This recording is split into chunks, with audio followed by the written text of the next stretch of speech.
அனைவருக்கும் வணக்கம். மேசராசிக்காரர்கள் ஆடி பெருக்கன்று மறந்தும் கூட இதை செய்து விடாதீர்கள் என்று சொல்லக்கூடிய வகையில் எந்த நிகழ்வு அமைந்துள்ளது. அதே சமயம் ஆடி பெருக்கன்று என்ன காரியங்களை செய்தால் நன்மை கிடைக்கும் என்பதை பார்க்கலாம். மேசராசிக்காரர்களுக்கு மட்டுமல்ல, அனைத்து ராசிக்காரர்களுக்குமே பொதுவாக ஆடி பெருக்கு என்பது ஆடி மாதத்தில் வருகின்ற 18ஆம் தேதியை குறிப்பது. அன்றைய தினத்தில் இந்த பணியை மேற்கொண்டாலும் தங்களுடைய வாழ்வில் வளம் நிறைந்து பெறுவதற்கான யோகம் உண்டு. பொதுவாக நீர்நிலைகளை வழிபடுவதன் மூலம் விவசாயம் செழிப்பதோடு நீங்கள் நினைத்தபடியே வாழ்வில் பல காரியங்களை மிக சிறப்பாக பெறுவதற்கான யோகம் நிறைந்து கிடைக்கக்கூடிய ஒரு வழிபாடாக இந்த ஆடி பெருக்கு வழிபாடு அமைகிறது. அன்றைய தினத்துல மிக முக்கியமாக அட்சய திருதியை விட மிக சிறப்பான தினமாக பார்க்கப்படுகிறது. எனவே தங்கம் போன்ற மங்களகரமான பொருட்களையும் வாங்கலாம். அது செல்வ வளத்தை அதிகரிக்கும். அதே போன்று வீட்டிற்கு தேவையான பொருட்களையும் புடவை போன்ற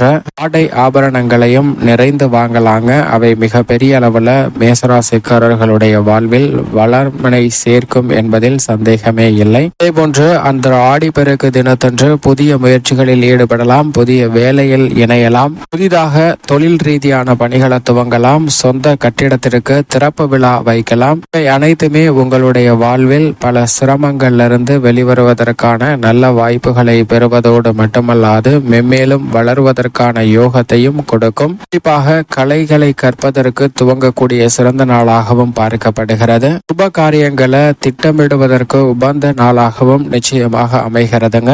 மறந்து கூட செய்ய கூடாத நிகழ்வாக பார்க்கப்படுவது அன்றைய தினத்தில் கடன் வாங்காதீர்கள். அப்படி கடன் வாங்குவதால் கடன் சுமை அதிகரிப்பதற்கான சூழல் உருவாகலாம். மற்றபடி அனைத்துமே தங்களுடைய வாழ்வில் நிச்சயம் மிக சிறப்பாக அமையும். மேலும் சாதகமாக மாற்றிக்கொள்ள ஆடி பெருக்கன்று முக்கியமாக அருகாமையில் உள்ள நீர்நிலை சென்று வழிபாடு செய்யுங்கள். மிகப்பெரிய அளவில் செல்வ வளங்கள் நிச்சயமாக தங்களுடைய வாழ்வில் குறிப்பாக மேசராசிக்காரர்களுக்கு கிடைக்கும்.